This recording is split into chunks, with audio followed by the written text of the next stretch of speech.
നമ്മൾ തൃശ്ശൂർ പട്ടണത്തിലൂടെ സഞ്ചരിച്ചുകൊണ്ടിരിക്കുകയാണ്. രാവിലെ 6 മണി കഴിഞ്ഞിട്ടേ ഉള്ളൂ. തൃശ്ശൂർ റൗണ്ടിലൂടെയാണ് ഇപ്പോൾ നമ്മൾ പോകുന്നത്. തേക്കിൻകാട് മൈതാനം വലതുവശത്ത്, അതിനപ്പുറത്ത് വടക്കുന്നാഥൻ്റെ ക്ഷേത്രം. വടക്കുന്നാഥൻ്റെ തെക്കേ നടയാണ് ഈ കാണുന്നത്. രാവിലെ ഭക്തരൊക്കെ എത്തിത്തുടങ്ങിയിരിക്കുന്നു. വാഴക്കൊലയുമായിട്ട് പോകുന്ന ലോറികൾ.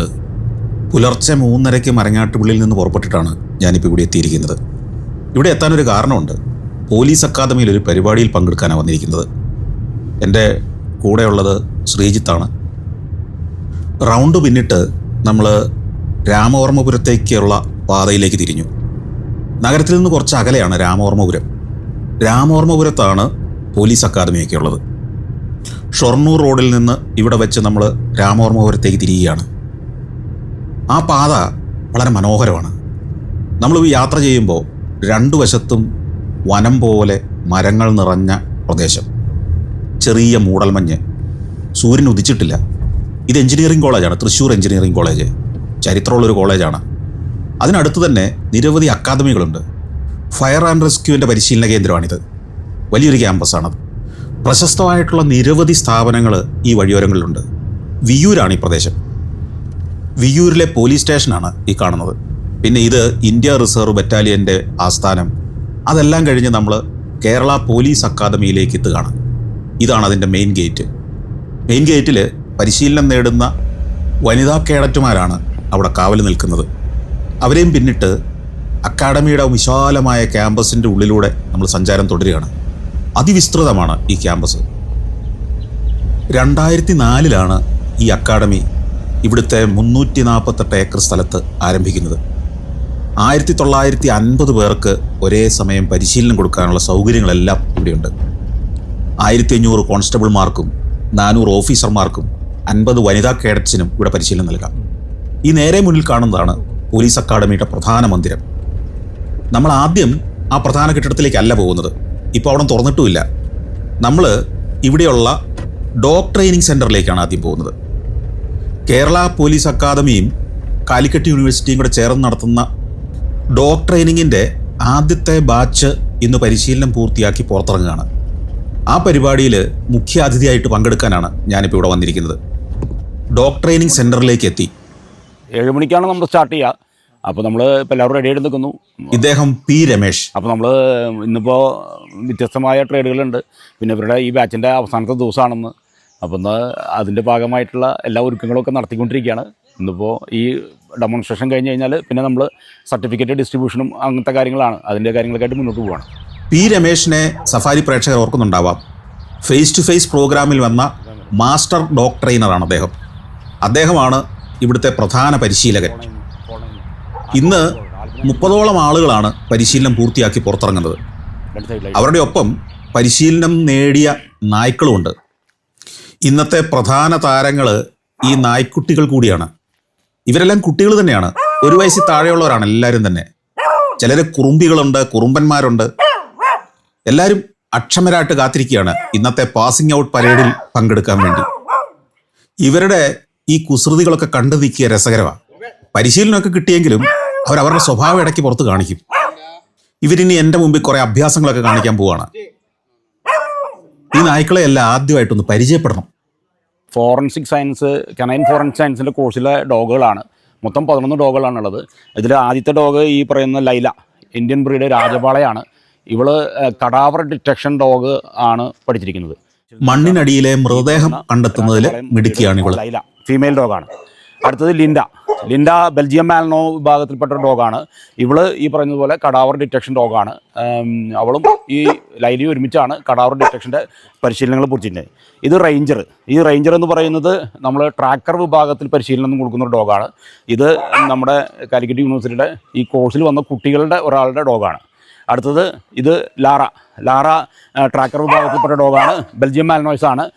ഇവള് നമ്മുടെ കാലിക്കറ്റ് യൂണിവേഴ്സിറ്റി വാങ്ങിച്ച ഡോഗുകളിൽ ഒരാളാണ്. അടുത്തത് ലയ നമ്മുടെ നാർക്കോട്ടിക് ഡിറ്റക്ഷൻ ഡോഗാണ്. ലാബ്രഡോർ റിട്രീവർ ഇനത്തിൽപ്പെട്ടാണ്. ഫീമെയിൽ ഡോഗാണ്.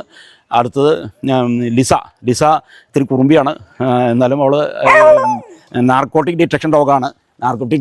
ഫീമെയിൽ ഡോഗാണ്. അപ്പോൾ അവൾ ഇതിൻ്റെ നാർക്കോട്ടിക് ഡിറ്റക്ഷൻ വളരെ മനോഹരമായി ചെയ്യുന്നുണ്ട്. അത് സാറ് ഇപ്പോൾ കാണാൻ പറ്റും, നമുക്ക് അവളുടെ പെർഫോമൻസ് കാണാൻ പറ്റും. ഓക്കെ. അടുത്തത് സ്കിപ്പർ വളരെ മനോഹരമായിട്ട് ട്രാക്ക് ചെയ്യുന്നൊരു ഡോഗാണ്. അവൾ നമ്മുടെ ഇവിടെ എത്താൻ ഇത്തിരി വൈകിപ്പോയി, എന്നാലും അവൾ നന്നായിട്ട് പെർഫോം ചെയ്യുന്നുണ്ട്. ബെൽജിയം മാൽനോ വിഭാഗത്തിൽപ്പെട്ടാണ്. അടുത്ത് മറ്റൊരു ബ്രീഡാണ്. പുള്ളിക്കൂട്ട ഇനത്തിൽപ്പെട്ടാണ്. ഹാർലി എന്നാണ് പേര്. ഹാർലി ഈ സ്റ്റുഡൻ്റായിട്ടുള്ള ശിവസൂര്യയുടെ ഡോഗാണ്. നമ്മളങ്ങനെ അനുവദിക്കുന്നുണ്ട്. ഒരു 3-4 ഡോഗുകൾ നമ്മൾ ഓരോ ബാച്ചിലും പരിശീലനത്തിന് വേണ്ടി സ്റ്റുഡൻസിൻ്റെ കൊണ്ടുവരാൻ വേണ്ടി കൊടുത്തിട്ടുണ്ട്. അടുത്ത് ലീന ബെൽജിയം ബീഗിൾ വിഭാഗത്തിൽപ്പെട്ട ഡോഗാണ്. ഇവള് എക്സ്പ്ലോസീവ് ഡിറ്റക്ഷൻ ഡോഗാണ്. ഇവള് ഫീമെയിൽ ഡോഗാണ്. അടുത്ത് ലൈക്കയാണ് ഇപ്പോൾ താരമായിരിക്കുന്നത്. ലൈക്ക നമ്മൾ കാലിക്കറ്റ് യൂണിവേഴ്സിറ്റി നമ്മുടെ ജൂബിലി മിഷൻ മെഡിക്കൽ കോളേജുമായിട്ട് സഹകരിച്ചിട്ട് ഒരു ക്യാൻസർ ഡിറ്റക്ഷൻ പരിശീലനത്തിൻ്റെ ഭാഗമായിട്ട് പർച്ചേസ് ചെയ്ത ഡോഗാണ്. അപ്പോൾ അവളുടെ ട്രെയിനിങ് ആരംഭിക്കുന്നതേ ഉള്ളൂ. മറ്റുള്ള കാര്യങ്ങളൊക്കെ അതിൻ്റെ MOU മറ്റുമൊക്കെ ഒപ്പിടാനായിട്ട് ഇരിക്കുന്നേ ഉള്ളൂ. മറ്റു പല രാജ്യങ്ങളിലും ക്യാൻസർ ഡിറ്റക്ഷൻ ഡോഗുകളെ പരിശീലിപ്പിച്ചിട്ട് 90% മുകളിൽ ആക്യുറസി, കൃത്യത ഉണ്ട് എന്ന് തെളിഞ്ഞിട്ടുണ്ട്. നമ്മൾ ഇതുമായി ബന്ധപ്പെട്ട് ഈ ക്യാൻസർ ഡിറ്റക്ഷനുമായി ബന്ധപ്പെട്ടിട്ട് വളരെ വിശദമായ പഠനങ്ങളും മറ്റും നടത്തിയ പല യൂണിവേഴ്സിറ്റികളുമുണ്ട്. അപ്പോൾ ഉദാഹരണത്തിന് ബ്രസ്റ്റ് ക്യാൻസർ ആണെങ്കിൽ സാറേ, ബ്രസ്റ്റ് ക്യാൻസർ സ്ഥിരീകരിച്ച ഒരു സ്ത്രീയുടെ കഷത്തിലെ വിയർപ്പ് കിട്ടിയാൽ മതി. ആ സ്ത്രീയുടെ കഷത്തിൽ, ആ ആംപിറ്റിൽ ഈ ക്യാൻസറുമായി ബന്ധപ്പെട്ട, ബ്രസ്റ്റ് ക്യാൻസറുമായി ബന്ധപ്പെട്ട ഒരു പ്രത്യേക സ്മെല്ലുണ്ടാകും. ആ പ്രത്യേക സ്മെല്ലിനെയാണ് നമ്മൾ ഐഡൻറ്റിഫൈ ചെയ്യുന്നത്. അപ്പം നോൺ ഇൻവേസീവായ രീതിയിൽ നമുക്ക് ഡോഗിനെ കൊണ്ട് നമുക്ക് ഈ ക്യാൻസർ പരിശീലനം നടത്തി കഴിഞ്ഞാൽ ഡിറ്റക്ഷൻ നടത്താനായിട്ട് നമുക്ക് സാധിക്കും. നായ്ക്കൾ ഓരോരുത്തരായി എൻ്റെ മുന്നിൽ ചില അഭ്യാസങ്ങളൊക്കെ കാണിച്ചു. അതായത് ഡോഗിൻ്റെ എന്തൂസിയാസം വർദ്ധിപ്പിക്കുക, മാത്രമല്ല ഇത്തരത്തിലുള്ള ഒബ്സ്റ്റക്കിൾസൊക്കെ ചാടിയിട്ട് വർക്ക് ചെയ്യാനുള്ളൊരു ടെൻഡൻസി പഠിപ്പിക്കുകയാണ്. അപ്പോൾ അതിൻ്റെ ഭാഗമായിട്ടാണ് നമ്മൾ ചെയ്യുന്നത്. അപ്പോൾ ഇത് സാറ് വരുന്നു എന്നുള്ളത് കൊണ്ട് തന്നെ നമ്മൾ ജസ്റ്റ് ഒരു ഡെമോൺസ്ട്രേഷന് വേണ്ടി ചെയ്യുന്നതാണ്. ഈ കാണുന്നതൊന്നും പരിശീലന പരിപാടിയുടെ ഭാഗമല്ല. ഇത് ഞാനിന്ന് എത്തിയത് കൊണ്ട് എൻ്റെ മുമ്പിൽ പാസിംഗ് ഔട്ട് പരേഡിന് മുമ്പ് ഒരു ഡെമോൺസ്ട്രേഷൻ കാണിക്കുന്നതാണ്. ഇവരെന്തൊക്കെ പഠിച്ചു എന്ന് എന്നെ ഒന്ന് കാണിച്ചു തരികയാണ്. അതിനു വേണ്ടിയിട്ടാണ് അതിരാവിലെ ഞാനിവിടെ എത്തിയത്. ശരിക്കുമുള്ള പരിപാടി 10 മണിക്ക് ശേഷമേ തുടങ്ങുള്ളൂ. അതുവരെ ഈ നായ്ക്കൾ എന്തു പഠിച്ചു, അവരെങ്ങനെയാണ് പെരുമാറുന്നത്, ഇതൊക്കെ എൻ്റെ മുമ്പിൽ ഒന്ന് അവതരിപ്പിക്കുകയാണ്. ഇരിക്കാൻ പറയുമ്പോൾ ഇരിക്കണം, നടക്കാൻ പറയുമ്പോൾ നടക്കണം, അറ്റൻഷനായിട്ട് നിൽക്കാൻ പറയുമ്പോൾ അറ്റൻഷനായിട്ട് നിൽക്കണം, ഭക്ഷണം കഴിക്കരുതെന്ന് പറയുമ്പോൾ കഴിക്കരുത്, കഴിക്കാൻ പറയുമ്പോൾ കഴിക്കണം. ഇങ്ങനെ എന്തു പറഞ്ഞാലും അനുസരിക്കുന്നവരാണ് ഇവരൊക്കെ. ഓരോ നായ്ക്കും അവരുടെ ഹാൻഡിലറുണ്ട്. ഹാൻഡിലറേയും നായയും കൂടി ഒന്നിച്ചാണ് പരിശീലിപ്പിക്കുന്നത്. ഇനി അങ്ങോട്ടുള്ള കാലം മുഴുവൻ ഈ ഹാൻഡിലർ ആയിരിക്കും ഓരോ നായയുടെയും ഉത്തരവാദി. ഇദ്ദേഹം ഡോക്ടർ ശിവപ്രസാദാണ്. ഈ കോഴ്സിൻ്റെ കോർഡിനേറ്റർ ഇദ്ദേഹമാണ്. ആകാശവീക്ഷണത്തിൽ തൃശ്ശൂർ നഗരത്തിൽ നിന്ന് കുറേ അകലെയുള്ള വൃക്ഷനിബിഡമായ മനോഹരമായ ഒരു സ്ഥലത്താണ് പോലീസ് അക്കാഡമിയും നായപരിശീലന കേന്ദ്രവും എന്ന് നമുക്കിവിടെ കാണാം. പാർക്കുട്ടി നേത്യാരമ്മ എന്നൊരു രാജപത്നിയുടെ വീക്ഷണത്തിൻ്റെ ഭാഗമായി രൂപം കൊണ്ടതാണ് ഈ പ്രദേശം. ഓക്സ്ഫോർഡ് യൂണിവേഴ്സിറ്റിയുടെ മാതൃകയിൽ ഈ തൃശ്ശൂരിലൊരു യൂണിവേഴ്സിറ്റി സിറ്റി രൂപീകരിക്കാൻ അവർ ഇവിടെ ഈ സ്ഥലം അക്വയർ ചെയ്യായിരുന്നു. സാർ, ഇത് നമ്മൾ കടാവർ ഡിറ്റക്ഷനാണ്. കടാവർ ഡിറ്റക്ഷൻ പരിശീലിപ്പിക്കുന്നതിൻ്റെ ഭാഗമായിട്ട് കോപ്സ് സെൻ്റാണ്, കടാവർ സെൻ്റാണ്. ഇത് നമ്മൾ കടാവറിൻ്റെ ഡീക്കേ ആവുന്ന ബോഡിയുടെ സ്മെല്ല് ഇംപ്രിൻ്റ് ചെയ്ത ഒരു മെറ്റീരിയലാണ്. അത് ഈ ഗോസിൽ നമ്മൾ സോക്ക് ചെയ്തിട്ടാണ് അത് നമ്മൾ കണ്ടെത്താൻ വേണ്ടി പരിശീലിപ്പിക്കുന്നത്. വലിയ പ്രകൃതിക്ഷോഭങ്ങളിലും മറ്റും മനുഷ്യർ മണ്ണിനടിയിലായി പോയാൽ അവരുടെ മൃതദേഹം കണ്ടെത്താൻ നായ്ക്കൾക്ക് പരിശീലനം കൊടുക്കുന്ന പരിപാടിയാണിത്. ആ പരിശീലനം കിട്ടിയവരെങ്ങനെയാണ് അത് കണ്ടെത്തുന്നതെന്ന് കാണാം. ഇപ്പോൾ നമ്മൾ കടാവർ ഡോഗിനെ നമ്മൾ ആദ്യം വിടാം. അന്ന് ലിൻഡ എന്നുള്ള ഡോഗാണ്. ഈ ഡോഗ് വന്ന് ആർട്ടിക്കിൾ കണ്ടെത്തി കഴിഞ്ഞാൽ ആ ബോക്സിൻ്റെ അടുത്ത് ഇരിക്കണം. ലിൻഡ എന്ന ഡോഗാണ് മനുഷ്യ ശരീരം കണ്ടെത്തുന്നതിലുള്ള പരിശീലനം നേടിയിട്ടുള്ളത്. ലിൻഡയും ലിൻഡയുടെ ഹാൻഡ്ലേഴ്സും കൂടെ വന്നു. നെക്സ്റ്റ് പറയണം. ജോലി തുടങ്ങുന്നതിന് മുമ്പ് ഒരു കാര്യം ചെയ്യാനുണ്ട്. ഡോഗിനെ ഡ്യൂട്ടി ചെയ്യുന്നതിന് മുമ്പ് ചെയ്യുന്ന ഒരു ജോലിയാണ്. നമ്മൾ പോലീസ് ഉദ്യോഗസ്ഥന്മാർ യൂണിഫോം ധരിക്കുന്നത് പോലെ ഡോഗിന് ഹാർനസ് ധരിക്കുമ്പോൾ ഡോഗ് റെഡിയാവും. ഡ്യൂട്ടി ചെയ്യാനായിട്ട് റെഡിയാവും. ഹാർനസ് ധരിച്ചതോടെ ലിൻഡ റെഡിയായി. അവൾ എല്ലാ പെട്ടിയും പോയി മണക്കുന്നു. ഇനി ഇതിലെവിടെയാണ് കടാവറിൻ്റെ അംശമുള്ളതെന്ന് അവൾ ഐഡൻറ്റിഫൈ ചെയ്ത് കഴിഞ്ഞു. അതാ അവൾ അവിടെ ഇരുന്നു. അവൾക്ക് സമ്മാനവും കിട്ടി. ഓരോ ടാസ്കും കഴിയുമ്പോൾ ഒരു ബോൾ റിവാർഡായിട്ട് കിട്ടും. നാർക്കോട്ടിക് ഡിറ്റക്ഷൻ ഡോഗുകളുടെ ഒരു പ്രസക്തി വളരെ കൂടുതലാണ്. ഇപ്പം തന്നെ നമ്മൾ സംസ്ഥാനത്ത് ഒരു സ്പെഷ്യലായിട്ടുള്ള ഒരു വിങ് രൂപീകരിച്ചു കഴിഞ്ഞ മന്ത്രിസഭാ യോഗത്തിൽ. അടുത്തതായി മയക്കുമരുന്ന് കണ്ടുപിടിക്കാനുള്ള പരിശീലനം കിട്ടിയവർ അതെങ്ങനെയാണ് കണ്ടെത്തുന്നതെന്ന് നമ്മുടെ മുമ്പിൽ പ്രദർശിപ്പിക്കുകയാണ്. അതിനുവേണ്ടി മയക്കുമരുന്ന് ഒരു പെട്ടിക്കകത്തിട്ടു. ഒറിജിനൽ മയക്കുമരുന്നല്ല. Lisa beagle ഡോഗാണ്.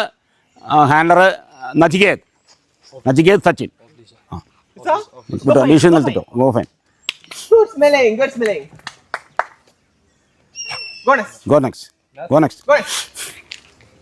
Go back. Good smelling, good smelling, good smelling. Go next. Good smelling. Wow! അവളും വിജയിച്ചിരിക്കുന്നു. വിജയിച്ചു കഴിഞ്ഞാൽ അവർക്കൊരു സമ്മാനം കിട്ടും. അതുമായിട്ട് കടിപിടി കൂടുക എന്നുള്ളതാണ് അവരുടെ ഏറ്റവും വലിയ സന്തോഷവും വിനോദവും. റെഫ്യൂസൽ ഓഫ് ഫുഡ് എന്ന് പറഞ്ഞാൽ ഫുഡാണെങ്കിൽ പോലും ഹാൻഡലറുടെ കമാൻഡ് അല്ലെങ്കിൽ മാസ്റ്ററുടെ കമാൻഡ് എടുക്കരുതെന്ന് പറഞ്ഞത് അനുസരിക്കുക എന്നൊരു പാഠം കൂടി അതിലുണ്ട്.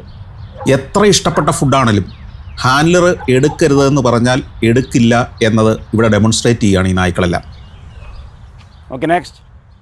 ഓരോ നായുടെയും മുന്നിൽ അവർക്ക് ഇഷ്ടപ്പെട്ട ഫുഡിൻ്റെ പ്ലേറ്റ് കൊണ്ടുചെല്ലുകയാണ്. Okay, next. അവരെന്തോ അറപ്പുള്ള വസ്തു കണ്ട പോലെ അതിൽ നിന്ന് മാറിയിരിക്കുകയാണ്. അതാണ് അനുസരണം. സാധാരണഗതിയിൽ ഈ ഫുഡ് കണ്ടാൽ ചാടി വീഴുന്നതാണ് ഇവരൊക്കെ.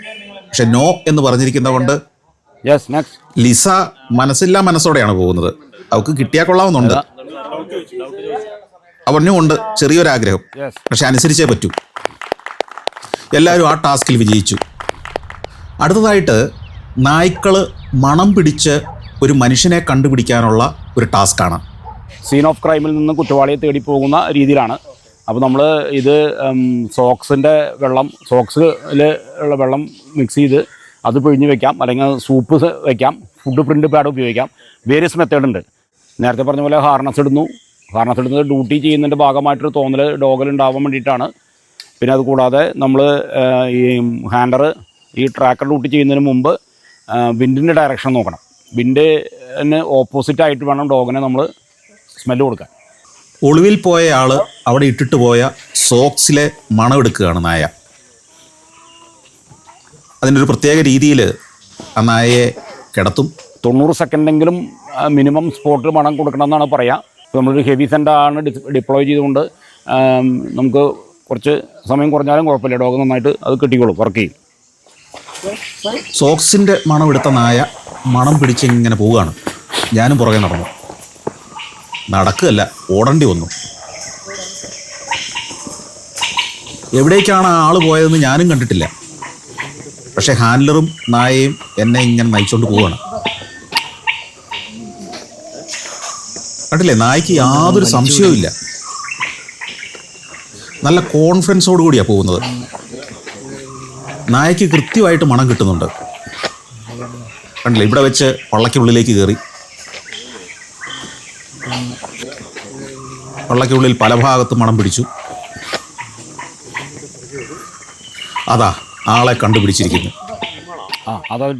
മരത്തിൽ മറഞ്ഞു നിന്നയാളെ കൈയോടെ പൊക്കി അവിടെ വെച്ച് സമ്മാനവും കൊടുത്തു കേട്ടോ. ഞാൻ എത്തിയതറിഞ്ഞ് ഈ അക്കാദമിയുടെ director K Sethuraman IPS IG ആണ്. അദ്ദേഹം കാണാനായിട്ട് വന്നു.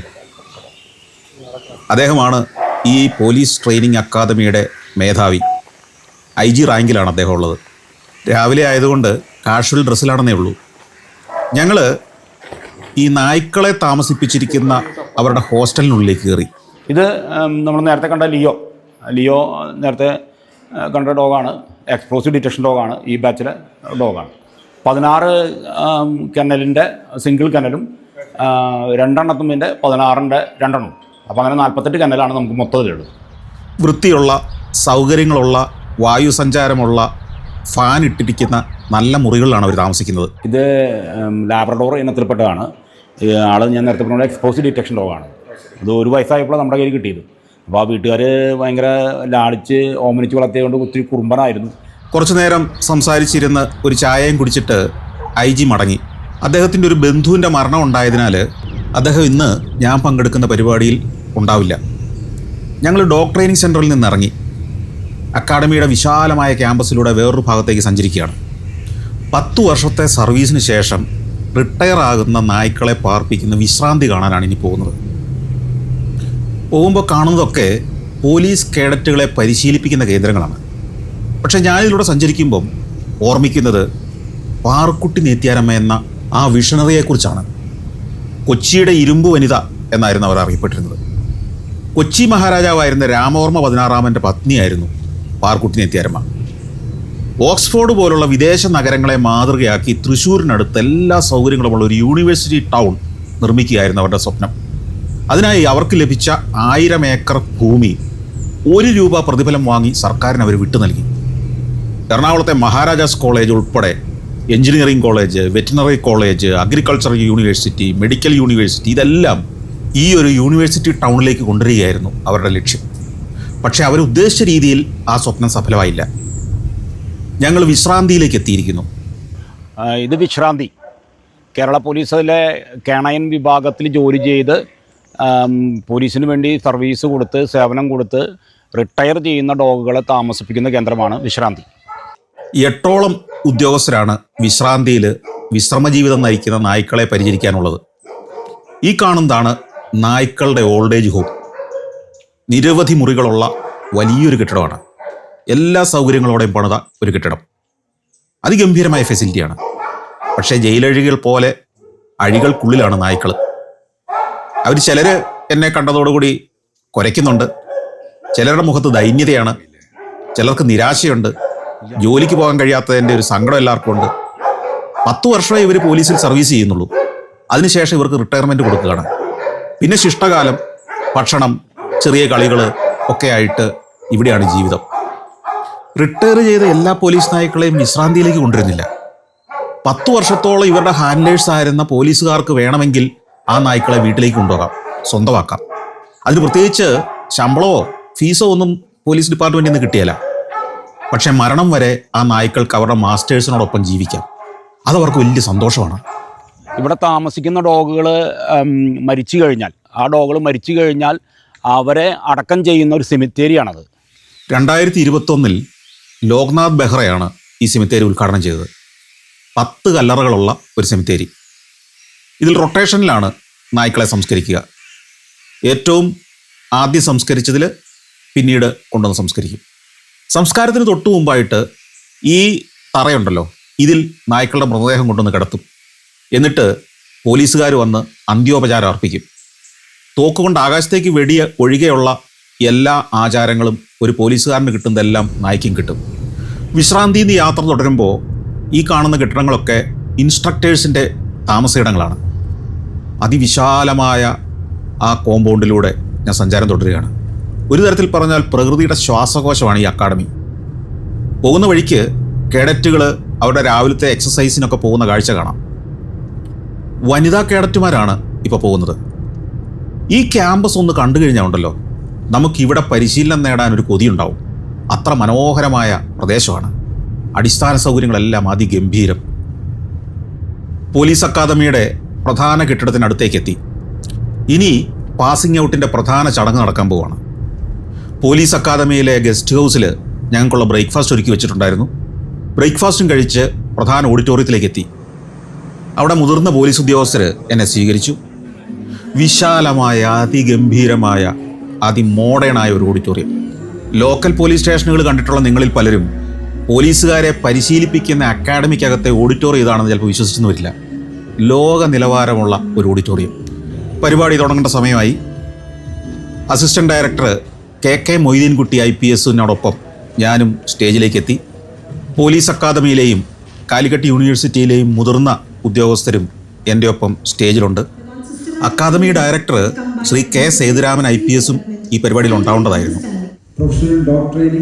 KK മൊയ്തീൻകുട്ടി IPS വിശദമായി ഇവിടുത്തെ പരിശീലനത്തെക്കുറിച്ച് ഒരു പ്രസംഗം നടത്തി. മാത്രം സെലക്ട് ചെയ്താണ് ഈ കോഴ്സ് ആരംഭിക്കാൻ കഴിഞ്ഞത്. യൂണിവേഴ്സിറ്റികളുമായുള്ള കൊളാബറേഷൻസ് കേരളത്തിൽ കുറവാണ്. ആ ഒരു കോഴ്സുകൾക്കൊക്കെ പുറമെ പബ്ലിക്കുമായി ചേർന്നുകൊണ്ട് പബ്ലിക്കിന് ഉപകാരപ്രദമാകുന്ന തരത്തിലുള്ള കാലിക്കറ്റ് യൂണിവേഴ്സിറ്റി ഫോറൻസിക് വിഭാഗത്തിന്റെ head of the department doctor E ശ്രീകുമാരനാണ് ഇപ്പോൾ സംസാരിച്ചുകൊണ്ടിരിക്കുന്നത്. വിദേശ രാജ്യങ്ങളിലെ പോലീസിന്റെ പെരുമാറ്റം എങ്ങനെയാണെന്നൊക്കെ ഒന്ന് വിശദീകരിക്കണമെന്ന് SP എന്നോട് പ്രത്യേകം പറഞ്ഞിരുന്നു. കള്ളനെ പിടിക്കാനുള്ള പരിശീലനം കൊടുക്കും, മണം പിടിച്ച് പോകും. അപ്പൊ ഇതൊക്കെ കേരളത്തിലേതിനേക്കാൾ മികച്ച പോലീസിനെ കുറിച്ചും മോശം പോലീസിനെ കുറിച്ചും ഒക്കെ എൻ്റെ അനുഭവങ്ങൾ ഞാൻ അവരുമായിട്ട് പങ്കുവച്ചു. ഇതിന് കോടതിയിലേക്ക് പോകാൻ സാധ്യതയുണ്ട്. പിന്നെ പരിശീലനം പൂർത്തിയായവർക്കുള്ള സർട്ടിഫിക്കറ്റുകൾ വിതരണം ചെയ്തു. പരിശീലനം പൂർത്തിയാക്കിയ പരിശീലകർ സ്റ്റേജിലേക്ക് വന്ന സർട്ടിഫിക്കറ്റ് മേടിക്കുമ്പോഴും പരിശീലനം പൂർത്തിയാക്കിയ നായ്ക്കൾ അവിടെ വന്നില്ല എന്നുള്ളത് എനിക്കൊരു ചെറിയ സങ്കടം ഉണ്ടാക്കി. പരിപാടികൾ അവസാനിച്ചു. വളരെ ഹൃദ്യമായ ഒരു അനുഭവമായിരുന്നു പോലീസ് അക്കാദമിയിൽ. അവിടുത്തെ പരിപാടിയൊക്കെ കഴിഞ്ഞ് ഇറങ്ങുമ്പോഴേക്കും ഏതാണ്ട് 11 മണി കഴിഞ്ഞിരിക്കുന്നു. പോലീസിലെ മുതിർന്ന ഉദ്യോഗസ്ഥരൊക്കെ വന്ന് ഞങ്ങൾ പല സെൽഫികളെടുത്തു, പല ഗ്രൂപ്പുകളായി ഫോട്ടോകളെടുത്തു. ഉച്ചഭക്ഷണം കൂടെ കഴിഞ്ഞ് പോകാം എന്നവർ നിർബന്ധിച്ചെങ്കിലും എനിക്ക് തൃശ്ശൂരിലെ മറ്റു ചില കാഴ്ചകളിലേക്ക് പോകണം. കേരള സ്റ്റോറി തുടരണം. പോലീസ് അക്കാദമിയുടെ അസിസ്റ്റന്റ് ഡയറക്ടർ KK മൊയ്തീൻകുട്ടി IPSനോടും അദ്ദേഹത്തിൻ്റെ സഹപ്രവർത്തകരോടും ഒക്കെ യാത്ര പറഞ്ഞ് ഞാൻ വണ്ടിയിൽ കയറി അക്കാദമിയുടെ കോമ്പൗണ്ടിലൂടെ പുറത്തേക്ക് യാത്ര തുടരുകയാണ്. തൃശ്ശൂർ നമ്മുടെ സാംസ്കാരിക നഗരമാണ്. തൃശ്ശൂരിൻ്റെ വ്യത്യസ്തങ്ങളായ കാഴ്ചകളിലേക്ക് പോകണം. കേരള സ്റ്റോറി തുടരണം. രാമവർമ്മപുരത്തുനിന്ന് ഇപ്പോൾ നമ്മൾ തൃശ്ശൂർ പട്ടണത്തിലേക്ക് എത്തിയിരിക്കുകയാണ്. ഇനി നഗരത്തിൻ്റെ കാഴ്ചകളിലേക്ക്.